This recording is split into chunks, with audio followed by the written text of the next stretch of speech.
पोरांनो, कधी वाईट वळणावर जायच्या आधी एकदा आपल्या आईवडिलांचा चेहरा टक लावून पहा.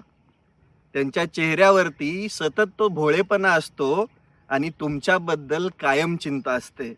माझ्या लेकराचं भलं कसं होईल, माझ्या लेकराचं चांगलं कधी होईल, याच चिंतेमध्ये असतात ते. आयुष्यभर त्यांनी खूप सारी मेहनत घेतली असती तुम्हाला मोठं करण्यासाठी, तुम्हाला वाढवण्यासाठी आणि तुमचं भलं करण्यासाठी.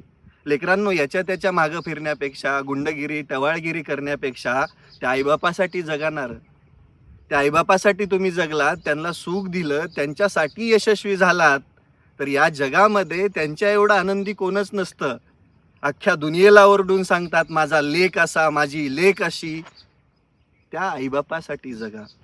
तुम्ही ज्यावेळेस वाईट वळणावर जाणार, तुम्ही ज्यावेळेस चुकीच्या गोष्टी करणार ना, सगळ्यात जास्त त्रास हा आईबापाला होतो आणि सगळ्यात आधी तुम्हाला वाचवायला ते आईबापच येत असतात.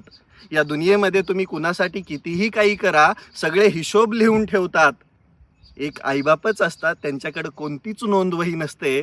त्यांच्या चेहऱ्यावरती फक्त एकच भाव असतो, माझ्या लेकराचं भलं व्हावं आणि माझ्या लेकरानं काहीतरी करून दाखवावं. म्हणून पोरांनो, त्या आईबापाच्या कष्टाचं पांग फेडण्यासाठी, त्या आईबापाने आजपर्यंत झिजवलेल्या पायांसाठी एक नवी सुरुवात करा. त्यांच्यासाठी जगा आणि त्यांच्यासाठी यशस्वी होऊन दाखवा. तुम्हाला जर उदाहरण बघायचं झालं तर माझ्या आईबापाला येऊन विचारा की सुख काय असतं ते ते तुम्हाला नक्की सांगतील.